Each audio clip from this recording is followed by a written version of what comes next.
everyone's got something to prove, including us. What's said or what's written or what happened last year doesn't matter anymore. We're going to be calling out to our fans to really put the pressure on because our noise can carry some serious momentum. You play the Jets, you play their fans. Welcome to Winnipeg, Canada's hockey home. Shifley scores! Here's Buffalo, he shoots, he scores! Wheeler finds the seam. Patrick Laine finds the back of the net. Ground Control, the official podcast of the Winnipeg Jets, hosted by Jets TV. Good morning. Welcome to Ground Control, the official podcast of the Winnipeg Jets. Jets set to take on the St. Louis Blues in Game 3 of their series in which they trail 2-0. I can imagine where Winnipeg Jet fans are sitting right now, and I could sense the frustration on social media, listening to the post-game show on TSN 1290 as well, driving home on Friday night. Here's the thing, and the Flyers will say this, and you'll hear this from Paul Maurice, it's been tight. The games have been tied going in the third period each time, 1-goal games. Jets have come out the wrong side of things. So when you look at things today, Daren, going into Game 3 on the road, how are you feeling about the series as a whole? It feels like it's a bigger deficit than it actually has been in the two games. Mm-hmm. 2 1-goal games. The Jets have led in both games, scored first in game number 1, and had a 2-1 lead in game 2. That's a positive. But in the third period, the St. Louis Blues have done all the scoring, and you have this 2-game difference between the St. Louis Blues and the Winnipeg Jets. A 2-game difference is a massive chasm, considering that there hasn't been a 2-goal lead in the series yet. Yeah. So there's this play off each other. Over here, it's been extremely close, but you have the maximum difference in the series, which belongs to the St. Louis Blues right now.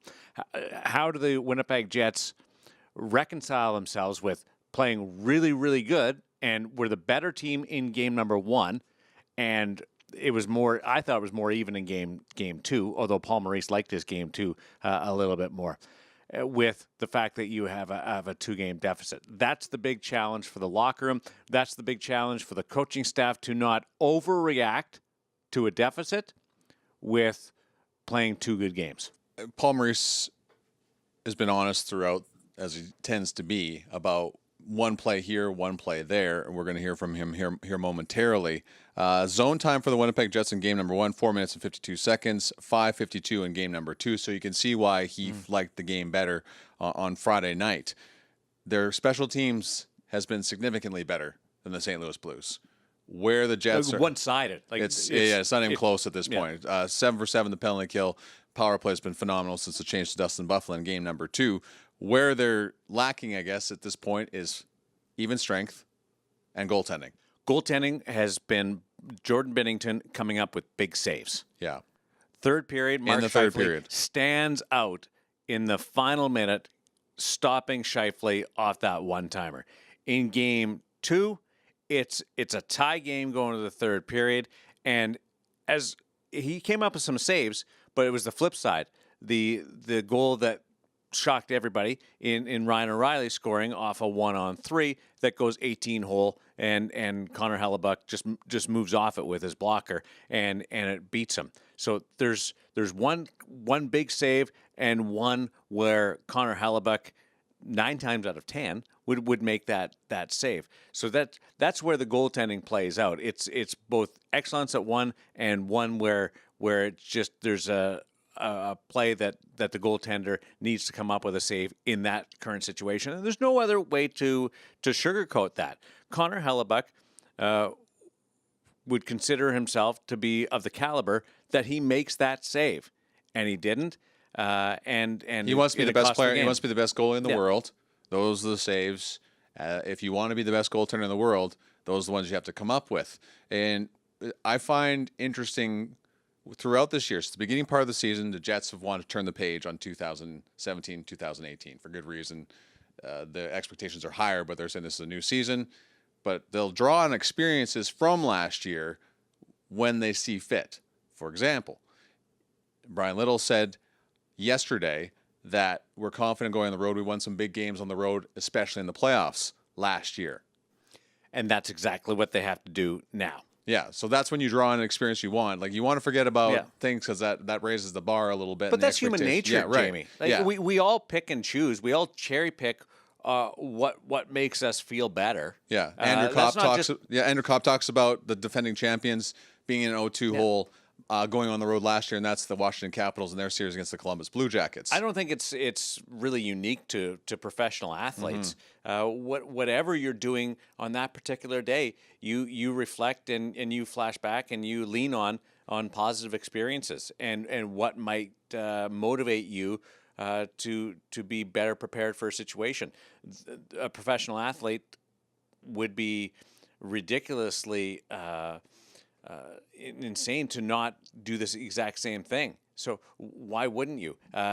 They also set a record for most road wins in the franchise this year. Lean on that. There's a few different things that you can certainly lean on, and maybe the best part about it, and it's somewhat used as a crutch and a cliche at times, is getting out of this environment. Yeah, I guess so. I think it'll be nice to kind of get the team together on the road and kind of get away from you guys here. So no, it'll be good. Going and to St. Louis, facing a hostile environment, and playing with a chip on your shoulder. And I think the Winnipeg Jets, a year ago, it was euphoric. The city, the province, the organization got swept up in this ride that started as an underdog and then ended in the Western Conference Final with could go to a Stanley Cup Championship Series, and it was wonderful and it was beautiful. Everybody got along. The city was alive. Every player was perfect. It was Hellebuck's where he wants to be. Everybody talked about the whiteout and the street parties and this. It's all fresh. The teams it's all new. Coming up big this year. You're down 2-0. Close games, but you're still down 2-0. Connor Hellebuck was bristly in the interview after game number 2. Blake Wheeler, you'd expect that from Blake, the captain, being down 2-0. So a bit of a chip on its shoulder, a bit of attitude, a bit of getting your back up, I think is a really good thing in a different way, in a different situation, and showing a different personality from this team.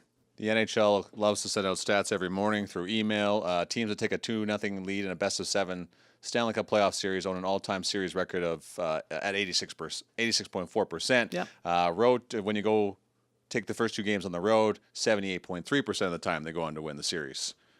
Those numbers, there's holes in there. You know what's weird is I would expect the second number to be higher. I think so, too. When you win the first 2 games on the road, yeah, I would expect that to be higher than just simply winning the first 2 games of a You would think series. that would be that would raise the average. That is weird. Yeah. Are you sure you read that right? I am absolutely. It's in front of me. I wrote about it yesterday on WinnipegJets.com. But I am going to question you. I am staring at numbers. Don't lie at this situation. Another number.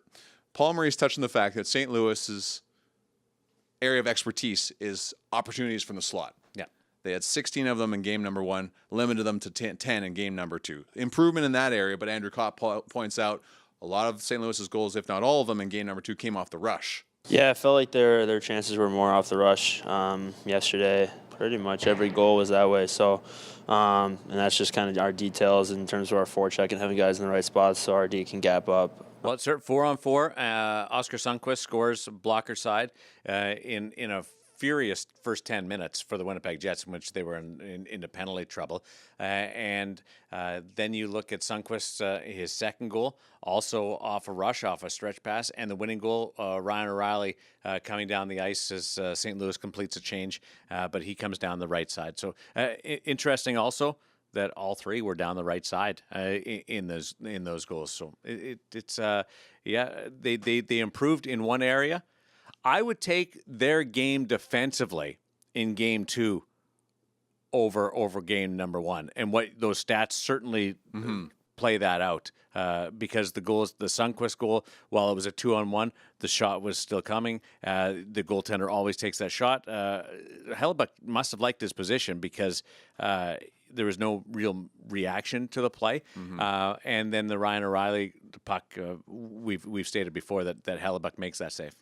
When you lose a game when Blake Wheeler, Mark Scheifele, and Patrick Laine all score in, there's got to be a bitter taste in your mouth. Yeah. Considering the lack of offense you had in game number 1 and the way you'd been playing on home ice, period, before. So you're getting the goals, you're just not getting those 1 or 2 plays. Let's go hear from a couple members of the Jets and head coach Paul Maurice before they departed for St. Louis on Saturday. You know, I think they've just been tight games. I think both games, both teams had a chance to win, and you know, unfortunately for us, they got them both. So, yeah, I mean, we got some work to do, but we're staying positive, we're staying motivated, and getting ready to go into St. Louis for some big games. I guess you don't want to be down 2-0, but I feel like we got a lot of faith in our locker room, and you know, let's just kind of take it one game at a time. So, you know, the Cup champs last year were in the same spot that we're in right now. So, I don't think anyone's unpacking their locker or anything like that. I think there's a lot of belief, and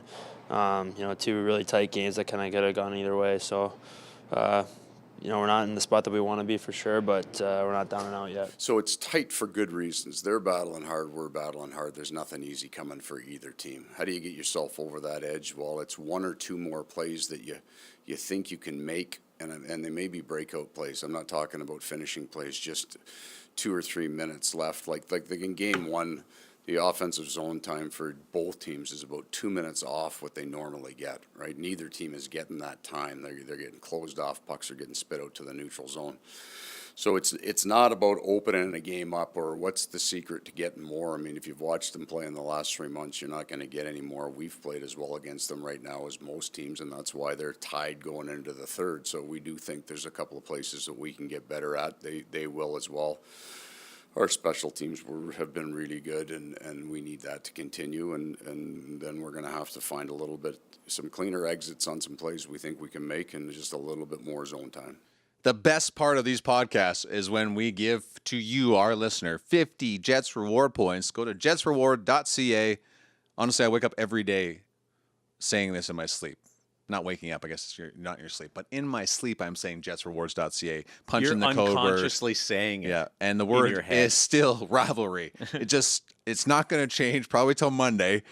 This is one of those things we get from corporate every once in a while, but jetsreward.ca, rivalry is the word. 50 Jets reward points are yours just for listening to Ground Control. So you heard Paul Maurice in that media availability before they left for St. Louis. One question he was asked, and everybody's comparing the Jets situation to what the Washington Capitals went through last year, losing the first 2 games at home. Got to find something. Another scenario where you're finding these comparables to try and calm everybody down and say it's not just us. Like this happens elsewhere. Like this is unheard of. Is Tampa Bay's down 2-0 against the Columbus Blue Jackets? It's always worse somewhere else. That's what we're getting at. Best team in hockey in the National Hockey League this year is down 2-0. And John Cooper of the Tampa Bay Lightning, when asked to describe a situation, referred to it as a 5-alarm fire and said, adversity, you go through these things, sometimes it can be good, but use 5-alarm fire. Paul Friesen from the Winnipeg Sun said, okay, if John Cooper's using 5-alarm fire, Paul Maurice, where do you fall into it? Mm-hmm. And Paul said 3 alarm. Yeah. 2 1-goal games. It's still, you're down 2-0. So there's some, now I'm adding, paraphrasing, but there's some heat there, but it's not as bad as it can be. And it could always be worse. That's the point we're getting at here. Tyler Myers, very physical in the first 2 games of the series. You had a chance to talk with him on Saturday as well. The big guy, first time he's been on the podcast. Here's Daren and Tyler's conversation. Shop where the players shop. Jets Gear and TrueNorthShop.com are your authentic team stores. Make sure to stock up on all your favorite Winnipeg Jets and Manitoba Moose merchandise today. Visit one of the 5 Jets Gear locations or shop online at TrueNorthShop.com. This is Kyle Connor. You listen to Ground Control, the official podcast of the Jets. So how do you assess the first 2 games? Because the analytics and the metrics say one thing and the overall series says another thing. Yeah, I mean, obviously, not the most ideal position we'd like to be in, but for us, it's keeping our confidence high. It's taking it one game at a time, and right now we're focused on game 3, and that's the only thing we need to think about right now. Power play was effective. Penalty killing has been awesome. What have you done to keep them so off balance on their power play? I think we've had the mindset of being aggressive at the right times. I think our timing has been good when it comes to pressuring them when they have the puck. But I think that aggressive mindset has allowed us to keep them out of their structure for the most part, and we'll just try and continue to keep doing that. You had a couple of opportunities on the rush yourself. Yeah, would have liked to put a couple of them away, but just keep pushing. I think all of our D like to jump in, and I think we've been doing it at the right times. Just a matter of finding that balance.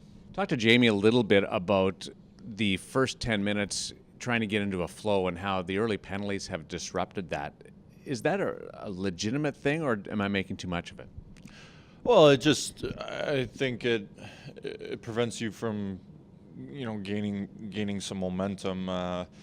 You take a look at last night. It felt like we were on the kill basically for the first half of the game, or first half of the start of the period. So,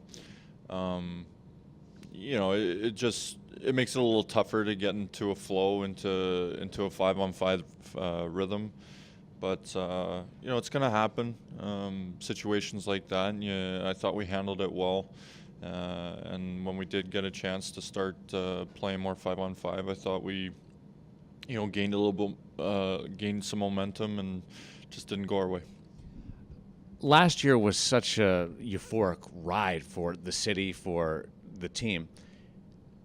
Is it okay to play with a chip on your shoulder this year, for it to be a little bit different? Yeah, I think last year's run gave us a lot of good experience to get that feeling of what it's like, the highs and the lows, how to handle them. And I think it's preparing us, in a situation like we're in now, going into game 3, being down 2. There's no point in getting too low. There's no time for it, really. And, for us, it's, like I said, we're one game at a time. The first 2 are done. We focus on game 3, try and come out with a win. How do you handle, because it is such a young group, especially up front, how do you, as a veteran player, influence or gauge and decide when to speak to them or a certain player? It just kind of comes up, but I think a lot of. Do you consciously though keep an eye on it and what's happening around the room? I think all the guys who have been around for a while, do that to some extent. I think things come up that you just hit a point that it needs to be addressed, and whether it's good or bad. And I think the young guys have handled themselves very well. We have a young core that's eager to learn, to get better, and I think if us guys who have been around, our job is just help them out as much as we can. Buddy, I can't believe I'm talking to you like you're an old guy, though. I know, that's weird. Thanks for doing this. Good luck. Thanks a lot. You have to love when somebody who's 29 years old is viewed as one of the older guys in the dressing room. He's been around the block a few times. You are so old, Tyler Myers. Yeah. Like, just the gray hairs are seeping in. You're a dad. You're married. Like, your life is like you're on the back end of your career. That is not at all the case for Tyler Myers, but I appreciated his humor in that situation, and always a good conversation with the big He's had guy. a great series. Yeah.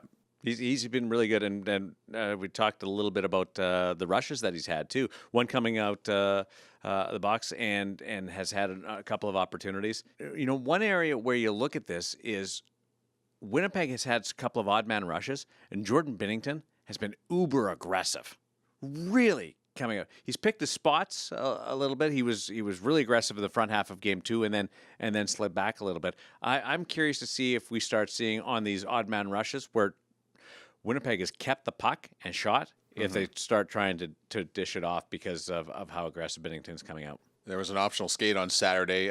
Par Lindholm, Kevin Hayes taking part of that skate. Now, Jack Roslovic was also part of that. So you're looking at that and you want to read into it a little bit. But you have to realize in some aspects that Kevin Hayes and Jack Roslovic both did not play a whole lot in game number 2. Now, this goes into the matchup thing we were talking about and the fact that Nikolai Ehlers was injured or was in concussion protocol for an extended period of time. Paul Maurice is a big believer of when lines are going, you don't break them up. So you're down a line essentially when Nikolai Ehlers is in concussion protocol. So you could understand why Kevin Hayes and Par Lindholm and Jack Roslovic took the extra skate. Yeah, well, on you were Saturday. using the Lowry line against O'Reilly a lot head to head during that. I can't point. wait to see how that whole thing shakes down tonight in game number 3. The Scheifele line is going to get their shifts, and then you need the other line to the line a little line to fill in and just to roll over. So yeah, Hayes got lost a little bit. We'll keep an eye on Ehlers' status for game 3. If there's any spillover from that, he obviously passed the concussion protocol and came back and finished the game. We'll also watch Robert Pertuzzo and his availability. He left the game, came back for the St. Louis Blues with an injury. So you're starting to see some players bumped up. Matthew Perreault is on the trip, and after suffering the injury, is an option for game number 3. What does that do to the Winnipeg Jets lines? And that's just from an injury standpoint. Never mind reaction from the head coach and what Paul Maurice and the staff may do from adjustments and looking at moving people around. Like that left side of Wheeler and Scheifele has seen a solid rotation through. Because I don't think that line was. They had some power play opportunities. I didn't think Kyle Connor was way better in game 1 than he was in game number 2. And then they got hemmed in their own zone. I'll be curious to see whether or not they make an adjustment on the left side. We've seen different people. Liney's played on that line before. A couple of years ago, Andrew Kopp had spent some time with those two. So there's options all over the place for Paul Maurice. That's sort of what I'm watching going into game 3 is if there's any adjustment to the top line on that left side. And if anyone's thinking out there that the Jets should go to Laurent Brossoit, that's not going to happen. It's just we saw this last year, and I remember in game 3 against the Nashville Predators, it was 3-0 after the first period, and you're thinking at that point they're going to make the switch. Now, of course, Laurent Brossoit was not here last year. I was going to say that would have been a really brave switch, considering he wasn't with the team then. Yes, exactly. So it was not Laurent Brossoit, but the opportunity for the backup goaltender was Steve Mason at the time. That did not happen. Paul Maurice stayed with his guy, and they went on to win that game. You just don't $6 million goaltenders do not get replaced. There are scenarios in these Stanley Cup playoffs where you're going to see goaltenders flip-flop. Yeah. A year ago, Philip Grubauer started the first 2 games for the Washington Capitals, and they did make a switch and went back to Braden Holtby. Different scenario. You had your backup goaltender, and then you had your That's franchise not the case goaltender. here. So it's not Laurent Brossoit. And we've seen Connor Hellebuck have questionable performances before and bounce back. So this is what they're counting on. Well, this is big, though. This is really, really, really big in Connor Hellebuck's evolution. It's in his court tonight. I don't want to make it sound like it's career-defining, but coming up with a big game after there was doubts about your performance in Game 2 is an opportunity. And you can look at it as pressure. You can look at it as an obligation. I say it's he uses an incentive. He's always trying to find something. Yeah, for Connor Hellebuck to step up with a performance and counter Jordan Binnington. Game 3 tonight. Enjoy it. Thanks for listening to Ground Control, the official podcast of the Winnipeg Jets. This is Big Ground Control, the official podcast of the Winnipeg Jets, hosted by Jets TV. For Jets news, videos, and more, head to winnipegjets.com.